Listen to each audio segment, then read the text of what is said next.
কাঠের নাগরিক সভ্যতার শহরগুলো থেকে দ্রুতই হারিয়ে যাচ্ছে সবুজ, কিন্তু মানুষ তার শিকড়কে সহজে ভুলতে পারে না। সবুজে ভরা গ্রাম বাংলায় বেড়ে ওঠা নাগরিক সমাজের একটা অংশ সবুজকে ধরে রাখতে চায় আবাসস্থলে। শৌখিন মানুষরা তাদের ঘরবাড়িতে সবুজকে ধরে রাখার জন্য একান্ত নিজস্ব ভাবনা আর প্রচেষ্টায় আপন আপন বাড়ির ছাদে তৈরি করছে ছাদ বাগান। সময়ের সাথে এই বাগান এখন আর শৌখিনতায় আটকে নেই। নিরাপদ সবজি ও ফল দিয়ে পারিবারিক পুষ্টি চাহিদা পূরণ, পারিবারিক বিনোদন এবং অবসর কাটানোর এক মিলন মেলায় পরিণত হয়েছে এই ছাদ বাগানগুলো। ব্যস্ত নগরীতে এমন অনেকে আছেন যারা তাদের বারান্দা, ছাদে কিংবা ছোট কোনো জায়গায় গড়ে তুলেছেন সবুজ এক পৃথিবী। আসসালামু আলাইকুম সুপ্রিয় দর্শক, আমন্ত্রণ জানাচ্ছি বাংলাদেশ টেলিভিশন চট্টগ্রামের কৃষি বিষয়ক আয়োজন নগর কৃষিতে। আজ আমরা এসেছি চট্টগ্রামের হালিশহর এলাকায় সুলতানা রাজিয়ার ছাদ বাগানে। ঘুরে দেখব তার বাগান এবং জানব নগর কৃষির নতুন সম্ভাবনা সম্পর্কে।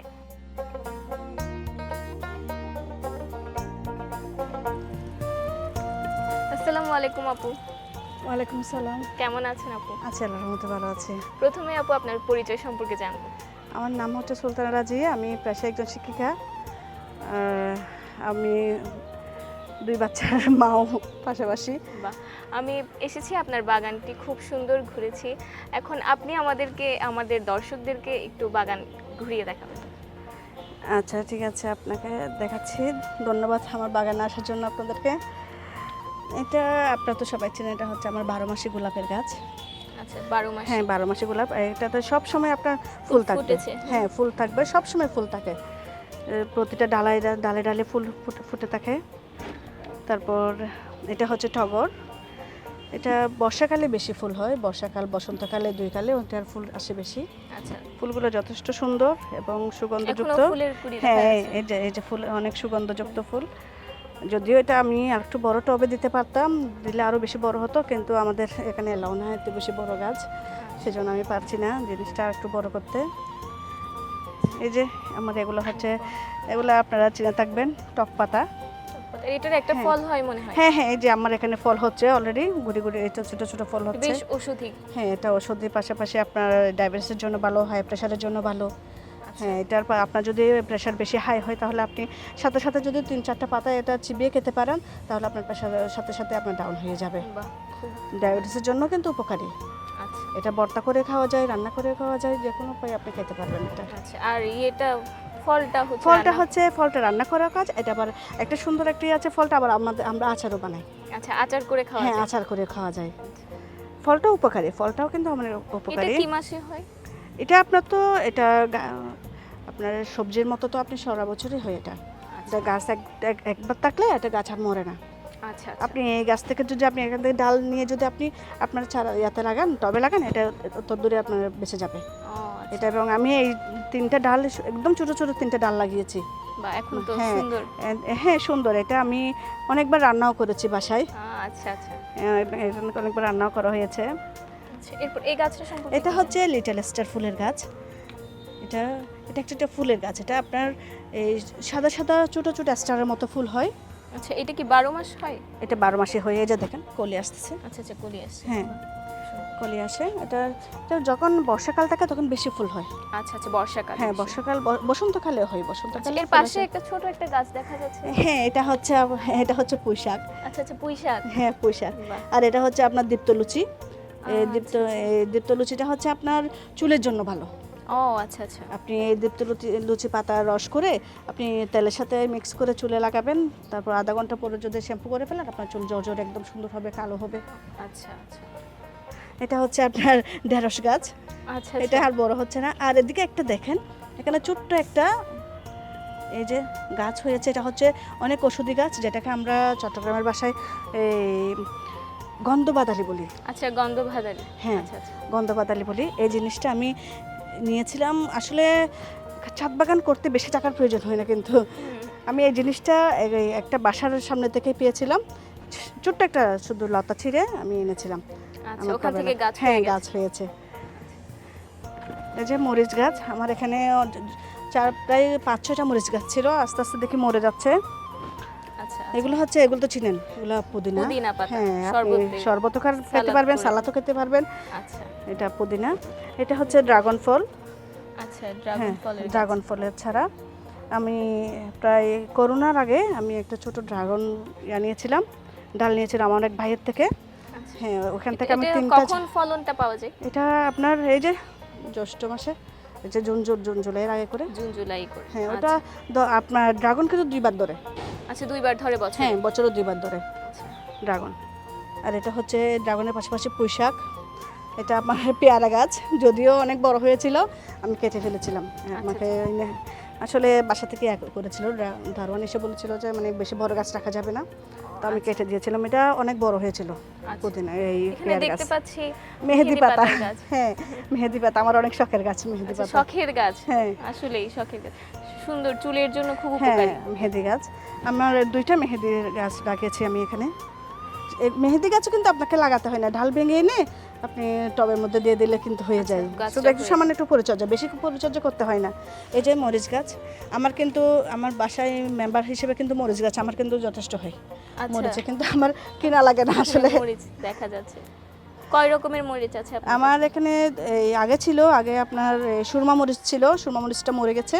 তারপরে এখানে আছে আমার এমনি সামান্য এই যে কাঁচা, আমরা যেগুলো সবসময় ইউজ করি কাঁচা মরিচ। আচ্ছা, মানে এটা মনে হয় হলুদ গাছ। হ্যাঁ, এটা হলুদ গাছ, এটা ঔষধি। এটা আমার ইনস্ট্যান্ট কোনো কাঁচা হলুদ লাগলে আমি সাথে সাথে এখান থেকে নিয়ে ফেলতে পারি। বাহ। আমি মরিচ গাছ লাগাইনি কেন, আমি এখানে যখন শীতকালে যখন আমার শুকনা মরিচ যখন শুকাতে দিয়েছি, মরিচের বিচি পড়েছিল এখানে। ও আচ্ছা, বিচিগুলা যখন আমি ঝাড়ু দেওয়ার সময় ময়লা ঝাড়ু দিয়ে আমি টবে রেখেছি, ওখানে আমার মরিচ গাছটা হয়েছে বাহ। বিচি থেকে। এটা আমাকে আমাকে বলতেছি, আপনাকে আগে একবার বলেছি, এখনও বলতেছি, ছাদ বাগানের জন্য কিন্তু বেশি খরচ করতে আমাকে সত্যি হয় নাই। এটা হচ্ছে, এইটা আবার কিনেছি আমি, ঢেঁড়স গাছ আমি কিনেছি। ঢেঁড়স গাছ। আচ্ছা। হ্যাঁ, যদিও আমি অলরেডি অনেকবার ঢেঁড়স সেখান থেকে রান্না করেছি নিয়ে নিয়ে। বাহ। যদিও গাছ ছোটো কিন্তু ফলন ভালো দেয় মাশাআল্লাহ। মানে যে এই গাছটার ক্ষেত্রে কি কি যত্ন আপনি? হ্যাঁ, এই গাছের ক্ষেত্রে যত্ন করি বলতে আমি কোনো কেমিক্যাল সার ইউজ করি না। আমি বাসায় আমার এই যে চা পাতা জমাই, তারপর সবজির কাটাকুটি জমাই, এগুলো আমি ফেলি না। ডিমের খোসা, পেঁয়াজের খোসা সবগুলো জমিয়ে রাখি। যখন আমার বাসায় কলা খাওয়ার পরে কলার খোসাটা আমি কেটে কেটে পানিতে ভিজিয়ে রাখি। একদিন ভিজানোর পর পানিগুলোটা আমি গাছের গোড়ায় দিই। আচ্ছা, এভাবে আমি যত্ন করি। জৈব সার। হ্যাঁ, জৈব সার করে ফেলি। এই গাছটা, এখানে একটা ছোট গাছ দেখা যাচ্ছে, এই গাছ সম্পর্কে একটু জানবো। এটা হচ্ছে আমার অনেক শখের গাছ। এটা হচ্ছে এডেনিয়াম। এটা যখন ফুল ফুটে তখন গাছটাও দেখতে অনেক সুন্দর লাগে। আচ্ছা, এটা তো 12 মাসই ফুল। এটা 12 মাসে ফুল হয়, কিন্তু আমার যখন ফুল হওয়ার পরে আমি গাছগুলোকে একটু ছোট করে দিই। আচ্ছা আচ্ছা, যদি গাছগুলোকে ছোট না করে গাছ বেশি বড় হয়ে যাবে, ফুল আসবে না তেমন। বাহ। আর এটা একটা কথা হচ্ছে, এটা বড় টবে দেওয়া যায় না। আচ্ছা, এটা ছোট টবে। এটা ছোট টবে দিতে হয়, কারণ এই গোড়াটা বড় হওয়ার জন্য। আচ্ছা আচ্ছা যদি আমি বড় টবে দিয়ে দিই, এটার গাছ বড় হয়ে যাবে কিন্তু গোড়াটা চিকন হয়ে যাবে, আচ্ছা আচ্ছা, বুঝতে পেরেছি। ফুল এটার কম আসবে। যত্ন সম্পর্কে একটু জানাবেন, এটাতে কিভাবে এটাতে পানি? শুধু রোদ লাগাতে হয়। আচ্ছা, পানি কিভাবে? এটাতে আমরা যেগুলো সচরাচর যেভাবে পানি দিই গাছে একদিন পর পর, এটা তো পানি সেভাবে দিই, কিন্তু এটা রোদ না লাগলে কিন্তু গাছ হবে না, গাছ মরে যাবে। আচ্ছা, শুধু রোদের মধ্যে? হ্যাঁ, এটাতে রোদ লাগবে। খুব সুন্দর। এই যে আমার আরেকটা শখের জিনিস, পুঁই শাক। আচ্ছা, দেখা যাচ্ছে খুব বড় হয়েছে। হ্যাঁ, মাশাআল্লাহ, পুঁই শাকগুলো অনেক বড় হয়েছে। আমরা অনেকবার খাওয়া হয়েছে পুঁই শাক এখান থেকে। সুন্দর। বাসার জন্য কিন্তু এটা সাফিসিয়েন্ট, আমার বাসার জন্য শাকগুলা। আরেকটি মেহেদি গাছ দেখা হ্যাঁ, যাচ্ছে। আর মেহেদি গাছ। এই গাছটা সম্পর্কে একটু জানাবেন। এইটা হচ্ছে আমাদের ডাঁটা শাক। আমরা যে ডাঁটা শাক নাম তো শুনেছেন। হ্যাঁ, হ্যাঁ, এটা হচ্ছে ডাঁটা শাক। এটা আমার চাষ করতে হয় না, কোনো কান থেকে কিনে লাগাতে হয় না। এটা একবার একটা গাছ লাগানোর পরে যখন বিচিটা আপনার শুকিয়ে যায়, বিচি পরে আপনার কিন্তু অনেক গাছ হয়ে যায়। হ্যাঁ, শীতকালে কিন্তু এই শাকটা বেশি হয়। আচ্ছা, শীতকালে হ্যাঁ, বেশি হয়। বেশি হয়। আচ্ছা, এখানে আরেকটি ড্রাগন ফলের গাছ দেখা যাচ্ছে। এটা হচ্ছে আমার একদম পুরাতন ড্রাগন গাছ। এটা আমি তো বলেছি আমার এক ভাইয়ের থেকে সামান্য একটা ডাঁটা, এতটুকু একটা পুরানো ডাঁটা নিয়ে আমি এটা লাগিয়েছি। এই গাছের বয়স কত? বয়স হচ্ছে আপনার এই 3.5 বছর। আচ্ছা আচ্ছা, কিভাবে কতটুকু ফলন পেয়েছেন? এখান থেকে আমরা বছরে প্রায় 2বার করে ফলন দেয়, 4, 5টা, 6টা, 7টা করে তো হয়। বাহ, আমি মাশাআল্লাহ। আরও যদি পরিচর্যা করতে পারতাম তাহলে আরও অনেক ফল আসতো, কিন্তু আমি তো তেমন পরিচর্যা করি না, করতে পারি না, আসলে করি না বললে ভুল হবে, করতে পারি না। আচ্ছা, এখানে তুলসী গাছ দেখা যাচ্ছে, লাল তুলসী। হ্যাঁ, লাল তুলসী, যেটা এটা হচ্ছে অনেক খুবই মহা ঔষধি উপকারী। গাছ একটা। মহা ঔষধি, হ্যাঁ। অবশ্যই মহা ঔষধি। মহা ঔষধি কা- গাছ। কাশি হলে কিংবা কাশি হলে, সর্দি আপনার হলে সর্দি আমরা হলে এইটার রসটা নিয়ে খেয়ে রস থাকি। নিয়ে খেয়ে ফেলি। তারপর আপনি যদি রস না নিতে পারেন তাহলে এখান থেকে কয়েকটা পাতা নিয়ে সিদ্ধ করে আপনি পানিটা, ছোটো বাচ্চা হলে তো আপনি রস খাওয়াতে পারবেন না, কারণ বাচ্চারা খেতে চায় না। হ্যাঁ। পানি সিদ্ধ করে, পাতাটা সিদ্ধ করে পানিটা নিয়ে আপনি একটু চিনি মিশিয়ে বাচ্চাদেরকে খাওয়াতে পারেন, তাহলে কাশির জন্য অনেক উপকার হয়। আচ্ছা আচ্ছা, এখানে আরেকটি গাছ দেখা যাচ্ছে, এই গাছটা। এটা হচ্ছে লেবু গাছ। আচ্ছা, লেবু গাছ। হ্যাঁ, কি এটা 12 মাসি লেবু? 12 মাসি লেবু না, এটা লেবু গাছটা হচ্ছে, এটা একবারই শুধু ফলন দিয়েছে, এরপর আর ফলন দেয় নাই। আমি দেখি এটার সম্পর্কে নার্সারিতে জিজ্ঞেস করব এটা আর ফলন দিচ্ছে না কেন, কারণ আচ্ছা, আচ্ছা। যদি হয় যে আমার মাঠে চেঞ্জ করা লাগতে পারে হয়তো, জি। কারণ একবারই এটার ফলন দিয়েছে, একবারই শুধু ফল আসছে, 2টা না 3টা লেবু হয়েছে, এরপর আর লেবু আসেনি। আচ্ছা আচ্ছা, এরপরে এই গাছটি। এটা হচ্ছে আনারস গাছ।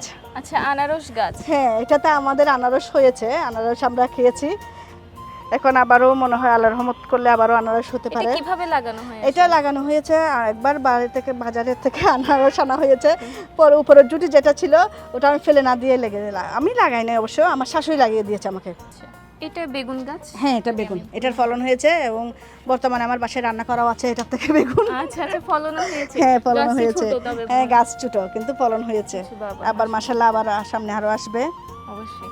এরপর মরিচ গাছ দেখতে পাচ্ছি, হ্যাঁ, মরিচ লাল গাছ হয়েছে। লাল হয়েছে, আসলে খাওয়ার জন্য নেওয়ার পরে যেগুলো বাকি ছিল ওগুলা লাল হয়েছে। আচ্ছা, এই মরিচটা আর ওই মরিচটা কি একই রকম মরিচ? না, দুইটা ভিন্ন হ্যাঁ, রকম মরিচ। এটা হচ্ছে অসম্ভব ঝাল মরিচ। আচ্ছা, ঝাল মরিচ। হ্যাঁ, ওটা হচ্ছে আমাদের মিষ্টি মরিচ, এটা হচ্ছে ঝাল মরিচ। আচ্ছা, এটার যত্নটা সম্পর্কে একটু জানবো। এটাও আমার যত্ন সম্পর্কে বলতে, আমি পানি দিই, তারপর আমার এই যে জৈব সার যেগুলো হয় আমি যেগুলো জমাই বাসার কাঠে কটা, ওগুলো থেকে পানি দিই, তারপর এভাবেই চলে।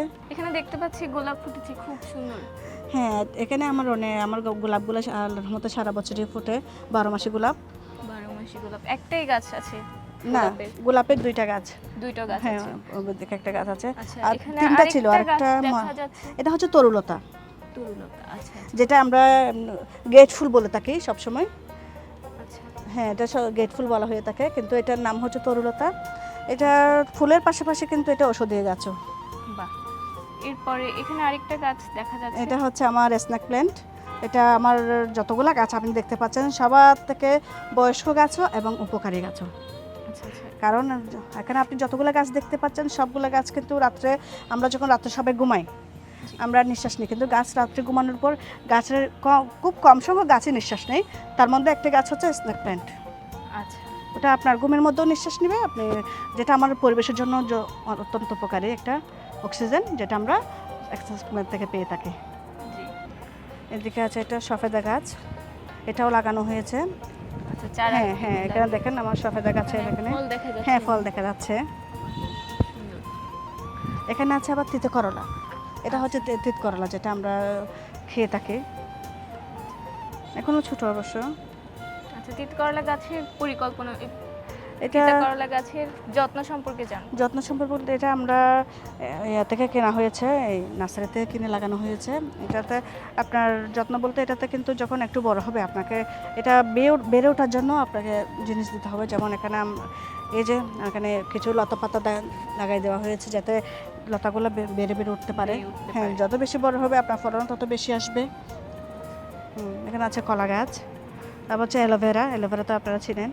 খুবই উপকারী। হ্যাঁ, খুবই অ্যালোভেরা উপকারী। গাছে কিভাবে পানি দিতে হয় এই সম্পর্কে যদি একটু জানো? অ্যালোভেরা গাছে আপনি একদিন পর পানি দিতে পারেন, যদি আপনার গাছের গোড়া যদি শুকিয়ে থাকে তাহলে আপনি প্রতিদিন পানি দিতে পারেন, আর পানি না দিলেও একদিন পর একদিন পানি দিলে কোনো সমস্যা নেই, কারণ অ্যালোভেরা গাছ সহজে মরে না। আচ্ছা। আর এটা হচ্ছে লেবু গাছ, এটাতে এখনো একবারও কিন্তু ফল আসেনি, এটা কিন্তু অনেক বয়স্ক একটা গাছ। এটা আচ্ছা, প্রায় বয়স এটা কত? প্রায় 3 বছর। 3 বছর। আচ্ছা, এটাকে কি লেবু বলা হয়?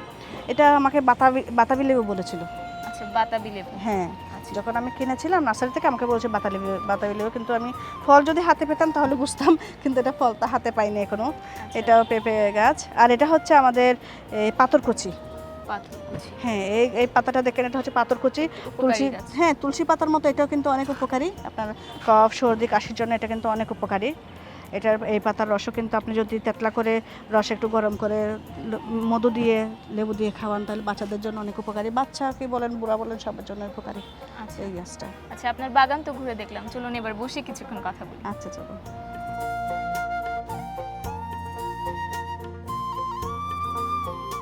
আচ্ছা আপু, এতক্ষণ তো আপনার বাগানটা ঘুরে দেখলাম, এখন জানবো আপনি কিভাবে এই বাগানটা শুরু করলেন। আমার ছাদ বাগানের হাতে করে হচ্ছে আমার হাজব্যান্ডের হাত ধরে। ওই আমাকে প্রথমে গাছ কিনে দিয়েছিল, কারণ এর আগে আমি কোনো গাছ নিইনি, গাছ লাগাইনি। ওই আমাকে প্রথমে নার্সারি থেকে 4-5টা ফুলের গাছ এনে দিয়েছিল।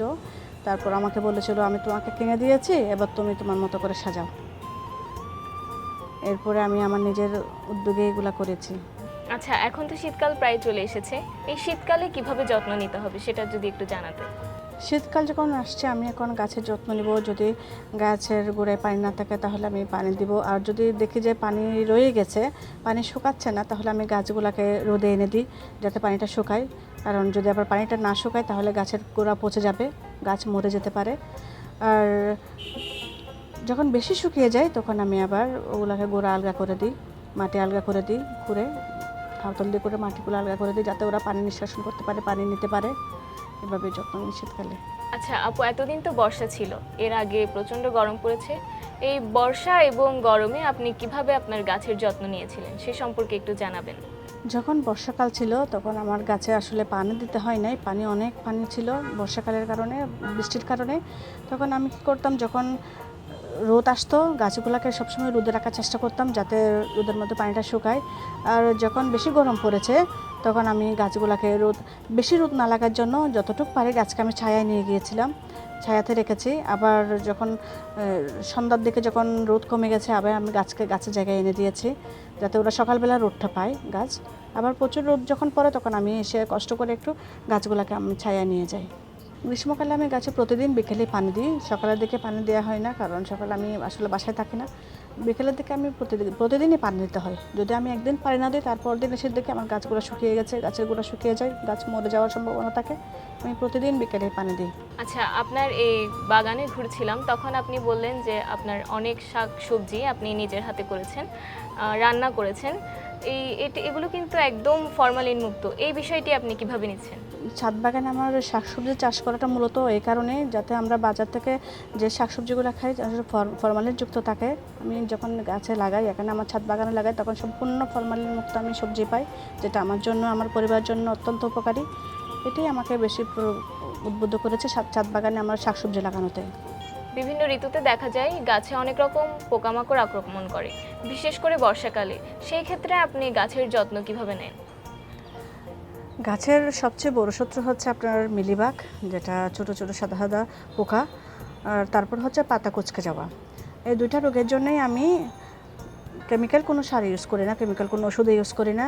আমি জাস্ট নিম পাতাকে সিদ্ধ করে, নিম পাতা এনে সিদ্ধ করে, তারপর নিম পাতার পানিগুলো ঠান্ডা হলে, সিদ্ধ পানিগুলো যখন ঠান্ডা হয়ে যায় আমি ওখানে টারমারিক হলুদ গুঁড়া মিশিয়ে, তারপর ডিটারজেন্ট মিশিয়ে যখন একটু করে স্প্রে করে দিই, সব গাছে স্প্রে করে দিই। স্প্রেটা করতে হয় আমার বিকেলবেলা। আচ্ছা, হ্যাঁ, যাতে রোদ না লাগে, স্প্রে যাতে তাড়াতাড়ি শুকিয়ে না যায়। বিকালে আমি স্প্রে করে দিই, স্প্রে করে দেওয়ার পরে তারপরের দিন এসে আবার সকালে পানি দিয়ে দিই, যাতে পোকামাকড়টা যাতে আমার মরে যাওয়ার জন্য একটু সময় নেই, যাতে ওষুধগুলো বেশিক্ষণ গাছে থাকে, সেজন্য আমি গাছে আবার সকালবেলা পানি দিয়ে দিই, তারপর আল্লাহর রহমতে পোকামাকড় মরে যায়। আচ্ছা, ডিটারজেন্টটা যদিও গাছের গোড়ায় পড়লে গাছের ক্ষতি হ্যাঁ, হতে পারে। গাছের ক্ষতি হয়। ডিটারজেন্ট গাছের গোড়াতে পড়ে না, কিন্তু যেখানে পাতা কুঁচকে যায়, মিলিবাগ আসে, আমরা ওখানে লাগাই। আচ্ছা, পরের ওখানে দিন সকালে পানি দিই। দিয়ে দিন। আচ্ছা, যেদিন আমি ডিটারজেন্ট ওষুধ যখন ইউজ করে স্প্রে করি সেদিন আমি আর পানি দিই না গাছে। আচ্ছা, পরের দিন। হ্যাঁ, পরের দিন সকালে পানি দিই। আচ্ছা, আমাদের এই অনুষ্ঠানটা বিভিন্ন শ্রেণীর মানুষজন দেখে, তো তাদের মধ্যে হয়তো অনেকজন আছে যারা বাগান করতে শুরু করতে চাচ্ছে কিন্তু করতে পারছে না, তো সেই ক্ষেত্রে আপনার পরামর্শ কি থাকবে? যারা নতুন করে ছাদ বাগান করতে চাচ্ছেন বলেও করতে পারছেন না, তাদের জন্য আমার অনুরোধ হচ্ছে আপনারা অন্তত 2টা গাছ দিয়ে শুরু করে দিন। আস্তে আস্তে যখন গাছের প্রতি আপনার ভালো লাগা কাজ করবে, তখন দিন দিন আপনারা গাছ নিতে ইচ্ছে করবে, গাছ বাড়াতে ইচ্ছে করবে, যেটা আপনারা গাছ বাড়াবেন, আমাদের পরিবেশের উপকার হবে।